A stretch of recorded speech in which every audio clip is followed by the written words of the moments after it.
کہ president Biden نے formally announce کر دیا ہے کہ وہ سیکنڈ ٹرم کے الیکشن میں حصہ لیں گے. اور دوسری جانب آپ کو معلوم ہے ریپبلکن پارٹی کے کینڈیڈیٹ ڈونلڈ ٹرمپ تو بڑے عرصے سے اس رنگ کے اندر موجود ہیں اور وہ بڑی زبردست طریقے سے وہ تیاری وغیرہ کر رہے ہیں. اس سے فرق نہیں پڑتا کہ ان کی کرمنل انڈائٹمنٹ ہوئی ہے یا نہیں ہوئی ہے، کیونکہ بہت سے لوگ یہ معلوم کرنا چاہ رہے تھے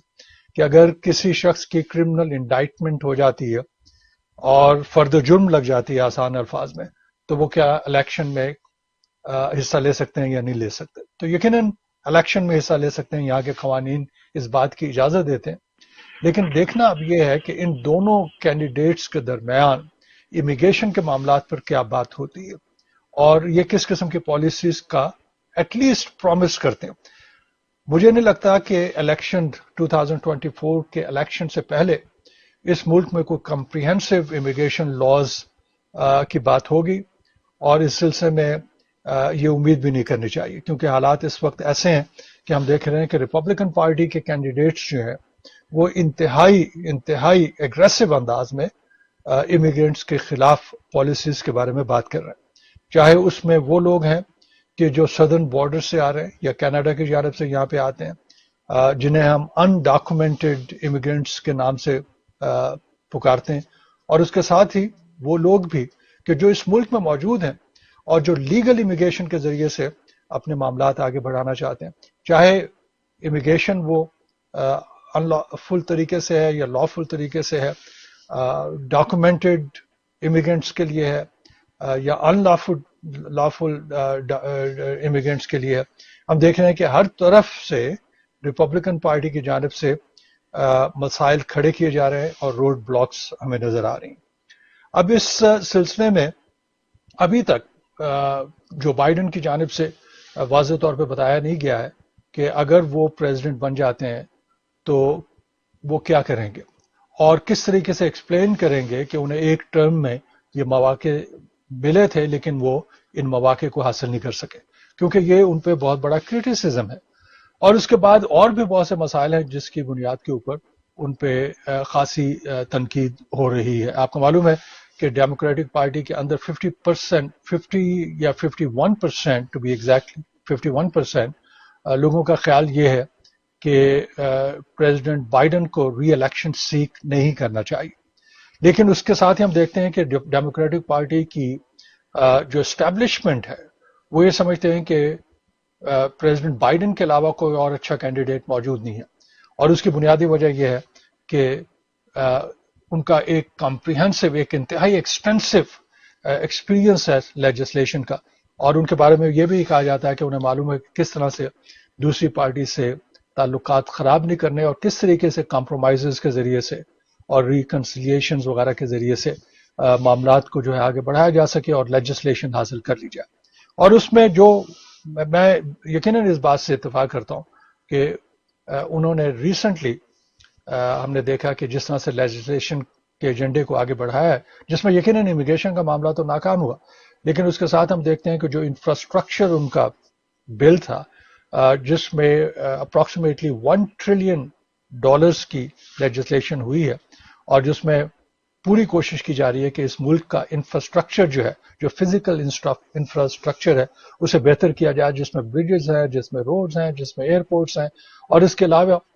ہم دیکھ رہے ہیں کہ ان کی کوشش ہے کہ کمپیوٹر سائنسز کے اندر جس طرح سے مائکرو چپس وغیرہ ہیں، اور اس میں امریکن لیڈرشپ دنیا میں جو ہے وہ برقرار رہنی چاہیے، کیونکہ اس کے بعد ہم دیکھ رہے ہیں کہ آرٹیفیشل انٹیلیجنس کے اندر جو ڈیولپمنٹ ہو رہی ہے تو اس میں یہ مائکرو چپس جو ہے وہ انتہائی اہمیت رکھیں گے. اس کے علاوہ انوائرمنٹل ایشوز کے بارے میں انہوں نے خاصا کام کیا ہے. کووڈ-19 کے بارے میں گو کہ انہیں کریڈٹ دیا جاتا ہے، لیکن میں اسے کریڈٹ نہیں سمجھتا، کیونکہ جو $1.9 ٹریلین کووڈ-19 کے زمرے میں مختص کیے گئے تھے، اس کے جو سب سے بڑے بینیفیشری تھے وہ فارماسیوٹیکل کمپنیز تھیں. تو اس تناظر میں اگر ہم دیکھتے ہیں تو پھر ہمیں محسوس ہوتا ہے کہ اس پریزیڈنٹ کی یقیناً اچیومنٹ بھی ہیں، لیکن سب سے بڑی جو کرٹیسزم ان کے بارے میں ہوتی ہے وہ ایج فیکٹر ہے، کہ اس ایج میں جب کہ وہ سلو ڈاؤن ہو چکے ہیں کیا وہ اگر دوبارہ پریزیڈنٹ بن جاتے ہیں تو اپنی ذمہ داریوں کو مکمل طور پہ سنبھال سکیں گے یا نہیں کر سکیں گے. تو اس صورت میں اگین ڈیموکریٹک پارٹی کی جو اسٹیبلشمنٹ ہے اس کی جانب سے یہ کہا جاتا ہے کہ جو وائس پریزیڈنٹ ہیں انہیں بھی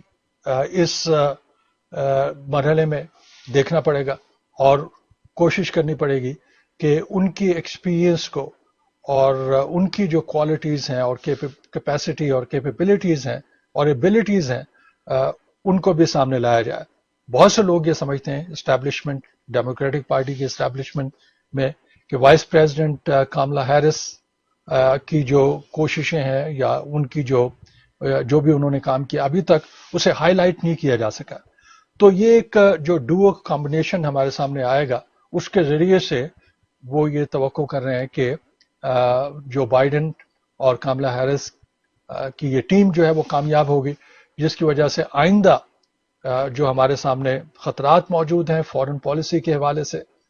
ڈیفنس کے حوالے سے، اور اسی طرح انٹرنل جو پالیسیز ہیں جس میں امیگریشن کا معاملہ ہے اس میں بہت کچھ ہو سکے گا. جہاں تک ڈونلڈ ٹرمپ کی پالیسی کا تعلق ہے تو وہ تو سب کو معلوم ہے کہ کس طریقے سے انہوں نے امیگریشن کے معاملات ایکسپلین کیا تھا، امیگرینٹس کے خلاف باتیں کی تھیں، اور اب آج تک بھی ان کے دل میں امیگرینٹس کے لیے کوئی جگہ موجود نہیں ہے. یہ ایک کریٹیسزم، بڑا شدید قسم کا کریٹیسزم ہے. تو جو سوال میں نے شروع میں اٹھایا تھا، کیونکہ بہت سے سوالات کیے گئے تھے کہ امریکہ میں امیگریشن کا مستقبل کیا ہے، تو اس مستقبل کو دیکھنے کے لیے ہمیں نہ صرف آج کی سیاست پہ نظر رکھنی پڑے گی، اس کے ساتھ ہی ہمیں دیکھنا پڑے گا کہ آئندہ جو پریزیڈنشل الیکشن ہے نومبر 2024 اس کا نتیجہ کیا ہوگا، اور جس وقت انوگریشن ہو جائے گی پریزیڈنٹ کی جو جنوری میں ہوتی ہے، تو اس کے بعد ہم دیکھیں گے کہ کس نہج پہ یہ معاملہ آگے بڑھتا ہے اور اس سلسلے میں کوئی پروگرس ہوتی ہے یا نہیں ہوتی. لیکن اس دوران میں چھوٹے موٹے ہم دیکھیں گے کہ سٹیپس لیے جائیں گے، بیبی سٹیپ جسے میں کہتا ہوں، اور وہ بیبی سٹیپس کے ذریعے سے امیگریشن کے معاملات جو ہیں وہ کسی حد تک آگے بڑھانے کی کوشش کی جائے گی. لیکن کمپریہنسو امیگریشن بل کی توقع نہیں کرنی چاہیے.